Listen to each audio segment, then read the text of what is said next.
ഭവന നിർമ്മാണ പ്രാർത്ഥന. കർത്താവ് ഭവനം പണിയുന്നില്ലെങ്കിൽ പണിക്കാരുടെ അധ്വാനം വ്യർത്ഥമാണെന്നും കർത്താവ് നഗരം കാക്കുന്നില്ലെങ്കിൽ കാവൽക്കാരുടെ ഉറക്കമിളപ്പ് വെറുതെയാണെന്നുമുള്ള ദൈവവചനം അനുസരിച്ചുകൊണ്ട് അടിയങ്ങൾ പ്രാർത്ഥിക്കുന്നു. സഭാഭവനം പണിയുന്ന അങ്ങയുടെ പരിശുദ്ധാത്മാവിനെ അയച്ച് ഞങ്ങൾക്ക് ഭവന നിർമ്മാണത്തിന് വേണ്ട സമ്പത്തും സാഹചര്യവും സഹകാരികളെയും ക്രമീകരിക്കണമേ. ആമേൻ.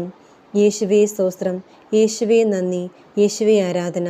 യേശുവേ സ്തോത്രം, യേശുവേ നന്ദി, യേശുവേ ആരാധന. Hallelujah, hallelujah. യേശുവേ സ്തോത്രം, യേശുവേ നന്ദി.